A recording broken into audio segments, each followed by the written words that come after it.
Salut à tous, on se retrouve aujourd'hui pour un nouveau petit tuto. Juste avant de commencer, je fais un petit message. Si vous êtes nouveau sur cette vidéo, je vous invite tout de suite à rejoindre le groupe Motion Designers Community qui est un groupe de partage et d'entraide.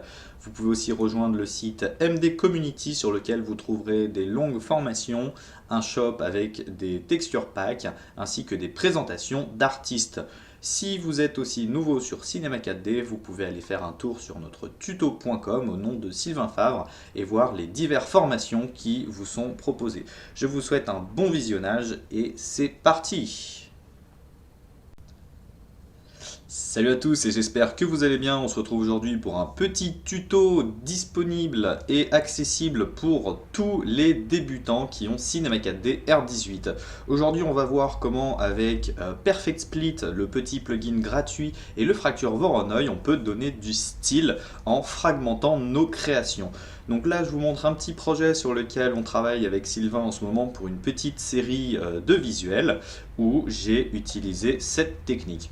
Donc ça c'est un angle sur le côté, voilà, on a plusieurs angles et j'ai utilisé donc une technique de séparer, donc de fracture, pour séparer les diverses pièces de notre personnage et lui donner cet aspect éclaté. Ensuite, on a ajouté des petites splines à l'intérieur du corps pour lui donner cet aspect robotique. Alors il faut savoir que pour le moment c'est encore du work in progress, donc voilà, c'est encore un petit peu en chantier, mais vous avez une idée de ce que ça peut donner.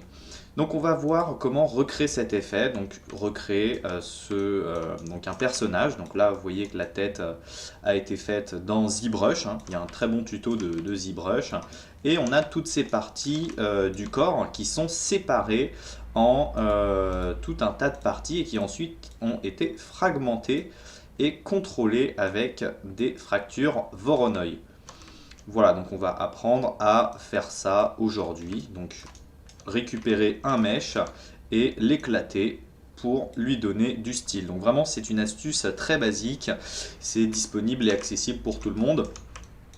Et après voilà, on peut créer des super petits artworks. Donc je peux vous montrer en grand le genre d'image qu'on peut produire avec ça. Donc c'est aussi la miniature de la vidéo.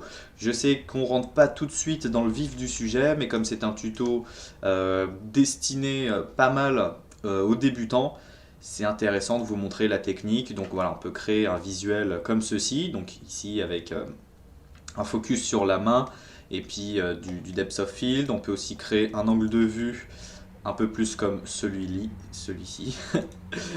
Celui-ci c'est pas très français, ou comme celui-ci. Donc j'insiste, hein, c'est encore du work in progress, mais voilà, ça donne quand même un look très très sympa sur les pièces fragmentées. Et vous allez voir, c'est vraiment excessivement simple à gérer. C'est pour ça que ce tuto s'appelle tuto débutant, puisqu'il n'y a pas besoin d'avoir un gros niveau maintenant avec Cinema 4D R18 pour gérer les fractures. Donc on va aller dans sa médiathèque et on va taper ici Sculpt. Et dans Sculpt, on va pouvoir prendre les base mesh de Cinema 4D. Donc, alors je vais plutôt taper Base. Et on a Base Mesh. Donc médiathèque, c'est sur les onglets sur le côté. Vous tapez Base, vous avez les Base Mesh. Et ici, vous avez tous les meshs de base de ces 4D. Donc on peut très bien prendre un corps humain, mais on peut aussi imaginer faire ça sur un chien ou n'importe quel mesh que vous avez sculpté ou téléchargé. Donc je vais prendre le Male Base. Et on va se concentrer sur celui-là. Donc pour pouvoir fragmenter mon objet, je vais utiliser un plugin qui s'appelle Perfect Split. J'ai déjà fait une vidéo dessus. Il est entièrement gratuit, donc il est téléchargeable gratuitement. Vous tapez Perfect Split Download dans Google et vous le trouvez. Voilà. Celui qui ne le trouve pas, eh bien, je lui offre gratuitement une recherche pour s'acheter une corde. Et la pendaison, je pense, s'accepte dans ces conditions-là, hein, puisque si on n'est pas capable de trouver quelque chose d'aussi simple que Perfect Split sur le net, je pense qu'on aura un petit peu plus de mal à trouver le sens de la vie. Donc, pour séparer des pièces de notre objet, je peux aller ici en mode rectangle de sélection et je décoche la case limitée aux éléments visibles. Donc de base, elle est décochée, c'est très bien, et je vais pouvoir choisir les pièces que je vais vouloir fragmenter. Donc hop, je vais prendre ça. Alors on peut essayer de sélectionner le tout. Si j'ai des pièces qui dépassent que je ne veux pas, je peux retourner en outil déplacement, je maintiens CTRL enfoncé et je désélectionne ces parties. Je vais cliquer sur Perfect Split et à partir de ce moment, hop, j'ai mon bras qui est indépendant. Voilà. Donc ça veut dire que je vais pouvoir prendre mon bras, le tourner, le faire flotter dans l'espace et le fragmenter un petit peu comme je veux. Donc voilà, on peut imaginer que notre personnage flotte dans l'espace. Donc plutôt que d'avoir une vieille typose de base, on peut l'éclater un petit peu comme on veut. Donc on va poursuivre le process et puis on va lui sauvegarder sa tête. Voilà, on ne coupe pas tout de suite la tête du roi. Donc toujours le même processus, hein, je maintiens un CTRL enfoncé et je désélectionne les parties que je ne veux pas. Alors pour sélectionner ou désélectionner des parties plus rapides, je peux maintenir le clic droit. Voilà, je peux peindre directement des parties avec le clic droit de ma souris. Donc si je maintiens CTRL enfoncé, voilà. Donc ça, petite astuce, hein, même si vous n'êtes pas débutant, je pense que c'est une astuce qui peut servir. Et là, Perfect Split, voilà, on lui coupe la tête. Donc je reste ici, je vais continuer de faire ma petite chirurgie. Tac, là on va lui couper tout le bras. Donc je maintiens Shift enfoncé. Voilà, je repasse en outil déplacement. Donc je peux appuyer aussi sur le raccourci E. Clic droit, CTRL enfoncé et je peins les zones que je veux désélectionner. Perfect Split, voilà. On continue de séparer les parties qu'on veut. Voilà, je vais lui séparer le milieu du torse. Je reviens outil E, Shift enfoncé, je sélectionne les parties que je veux conserver. On enlève les fesses du monsieur, voilà, sauf si vous aimez bien les fesses des messieurs, ça c'est tout à fait toléré, hein, chacun fait ce qu'il veut. C'est pas encore toléré pour les chèvres, mais peut-être que d'ici 2048, les mœurs auront changé et il n'y aura même plus de soucis avec les animaux. Voilà, je vous invite à laisser un commentaire pour alimenter la polémique et faire monter cette vidéo dans les classements YouTube, puisque maintenant, il faut un petit peu provoquer pour faire du buzz. Hein. Les contenus de qualité ne sont plus mis en avant naturellement, il faut faire du putaclic ou du provoque. Alors je lance la polémique, pourra-t-on être attiré sexuellement par les fesses d'une chèvre en 2048? Est-ce que ce sera toléré, oui ou non? Je ne sais pas. En tout cas, si vous êtes déjà attiré par une chèvre, soyez patient, soyez patient. On continue, donc je sélectionne ma jambe. Hein. Voilà, jambe de feu, jambe de bois. Perfect split, et puis voilà. C'est mieux si je clique. Voilà, on va lui séparer le pen aussi. Tac. Hop. Tac. Voilà, donc on continue. Alors là, je suis un peu handicapé. Voilà. J'espère que si ce tuto existe toujours en 2030, il ne sera pas banni parce que j'ai prononcé le mot handicapé. Alors je vais dire handicapable. Voilà. Donc je suis handicapable. Hop. Tac, tac. Tac. Et là, je vais lui couper le pied. Voilà. Voilà, voilà. Méthode saoudienne. Bam. T'as marché sur ma grille, mon vieux. Tac, ça coupe. Bon, après cette parenthèse qui aura fait rire les moins Charlie d'entre nous, bon, je vais quand même lui couper ça aussi. On va pouvoir retourner à du contenu plus sérieux. Hein, tous ceux qui se sont formalisés ont déjà quitté la vidéo, donc on va pouvoir avancer maintenant entre gens sensés. Ou pas d'ailleurs. Donc voilà, j'ai mon personnage. Je vais prendre les divers parties, me remettre en mode modélisation et je vais bouger un peu le tout. Donc voilà, on peut imaginer que ça bouge comme ça. Il a la tête décrochée parce que il a trop écouté de musique métal et on sait que c'est vraiment pas bon. C'est vraiment pas bon pour les gens. Voilà, la sale musique du diable, il s'est décroché le cou. Les milices chrétiennes nous avaient prévenus. Pas forcément les milices chrétiennes. Je sais pas. Ça dépend en quelle année on se situe. Bam. Alors, je remets mon axe au centre. Je bouge un peu le torse. Voilà. Tac. Il a la jambe de côté. Tac. Il a le pied qui part en live. Comme les footballeurs qui se cassent des os. Je sais pas si vous avez vu les vidéos. Voilà. Quand il se pète les os. La jambe qui part en chewing-gum. Voilà, donc on a un peu fragmenté notre objet sur le même principe. Alors après, je peux regrouper tout ça dans un nul. Donc je vais faire un Alt G. Et puis on peut imaginer que le personnage flotte dans l'espace, où il est à l'envers, il est en train de tomber. Donc là, vous pouvez aussi faire une rotation sur le pied pour pas venir faire les pleurnicheuses en disant « Oh, mais il a une petite pause ». Oui, bah, donne-lui une autre pause. Et arrête de pleurnicher.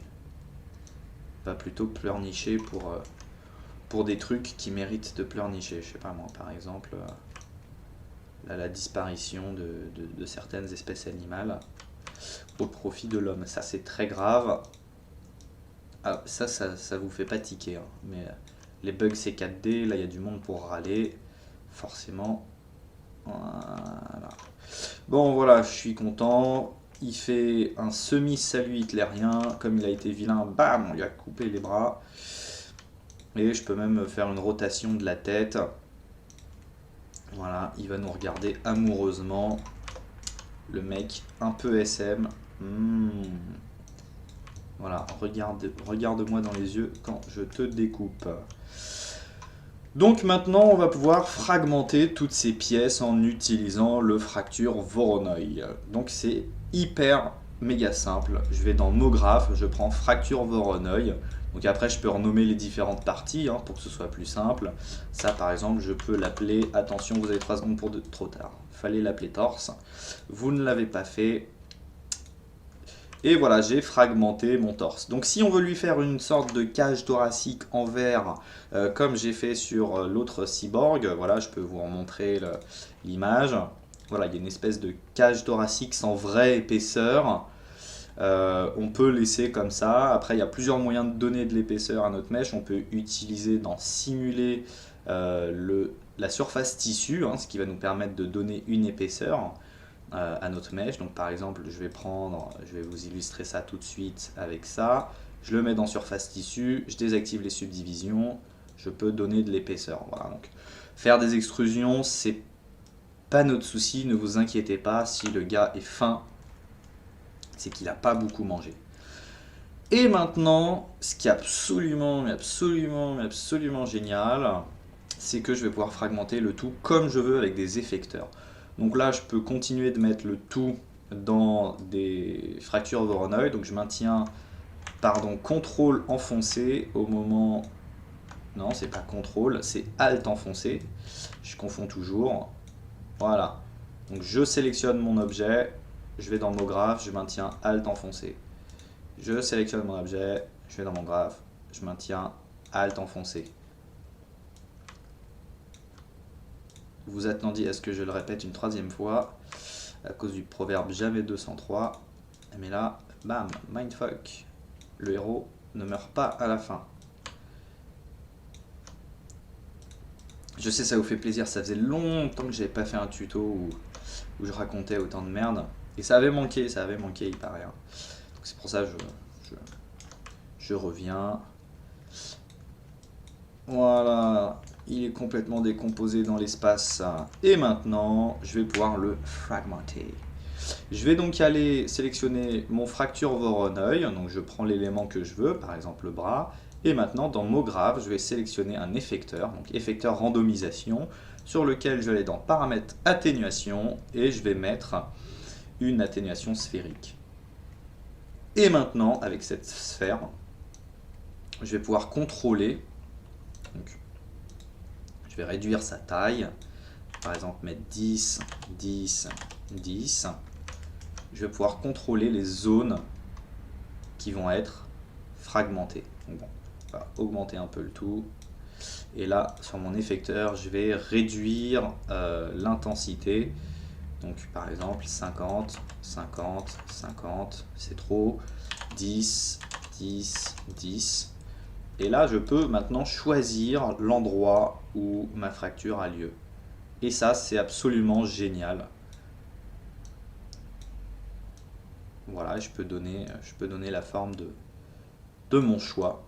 Et à la fin, ça va donner un super, mais vraiment un super résultat. Donc après, on vient contrôler et on vient fragmenter toutes les parties de son corps comme ça. Et après, en dessin, je vais pouvoir ajouter des splines. Et donc à partir du moment où je vais ajouter un rendu, donc on va pas aller trop loin dans le tuto, hein, je vous montre juste la technique. Voilà, je vais ajouter sur tout un effecteur randomisation. Voilà, que je vais mettre à 5.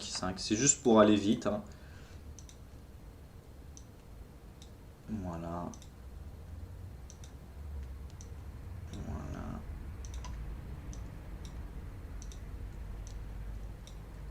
Comme ça, vous avez compris la technique. Vous êtes content. Vous êtes heureux. C'est le deuxième plus beau jour de votre vie. Après votre mariage ou votre divorce, au choix. Ok. Voilà, donc on a la main. On peut foutre le tout dans une surface de subdivision. Je pense hein, que ça permettra de smoother un peu tout. Bon là c'est moche en fait. Donc on va pas le mettre dans une surface de subdivision pour le moment. Parce que ça change l'aspect. Ou alors il faudrait le mettre dans une surface de subdivision et contrôler la pondération de surface. Mais je vais pas m'embêter avec ça sur le tuto. Ça ferait trop d'imprévus. Voilà, je vais lancer un rendu et je peux tout basiquement mettre un matériau juste transparent pour qu'on voit ce que ça donne. Voilà, tout simplement. Tac, tac. Je vais charger un HDR. Voilà. Je peux même utiliser le nouveau HDR E-Link de Grayscale Gorilla. Waouh, fantastique. Et charger le Fog Park with Sun. Voilà, et là j'ai mon verre. Alors pourquoi le truc il est plus visible?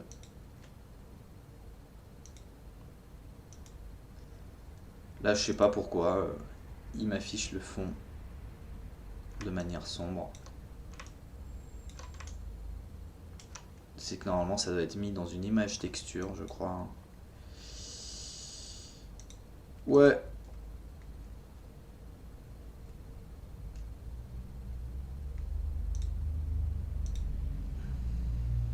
Bon, il m'emmerde là. Du coup, je le fais manuellement. Terrible, terrible. Allez, je prends ça. Je prends ça, comme ça il me saoule pas. Voilà. Voilà, et là j'ai mon personnage en vert, génial, qui est en train de tomber. Et donc après, je peux prendre l'angle de mon choix. Voilà, on va mettre Alpha Channel. Je vais me mettre en Pace Tracing. Voilà, je peux imaginer zoomer sur la main. Et comme dans mon précédent rendu, eh bien, je mets une caméra avec beaucoup de profondeur de champ tout simplement. Voilà, j'active le focus, je désactive l'autofocus, je fais un focus sur les doigts et bam, j'augmente l'ouverture. Et voilà en gros, mais vraiment en gros, la recette qui m'a permis de produire, donc forcément avec beaucoup plus de travail, cette image. Mais c'est exactement la même méthode. Donc comme vous pouvez le voir, il y a besoin de très peu au final de connaissances techniques. Pour faire quelque chose de joli, il n'y a pas besoin d'énormément de maîtrise au final pour être créatif, tellement Cinema 4D nous offre des outils fantastiques. Hein. Et je dis pas ça parce que j'aurai des actions chez Cinema 4D. Je trouve véritablement que pour créer des images, En un rien de temps, on peut faire un truc de ouf. Là, vous voyez, j'ai déjà quelque chose de concluant. J'ai pris le mesh de Cinema 4D qui est moche, qui est pourri. Et bah, bam, vous ajoutez quelques splines, vous mettez un beau fond, vous prenez une plus belle HDR, vous allez dans ZBrush, vous faites vous-même une tête. Avec un niveau débutant, on peut avoir des rendus qui claquent et faire ça en un rien de temps au final. Et c'est très beau. Voilà, donc bah, je vous remercie d'avoir regardé cette vidéo et on se retrouve bien très bientôt pour de nouvelles vidéos. J'espère que vous avez apprécié cette vidéo et à la prochaine.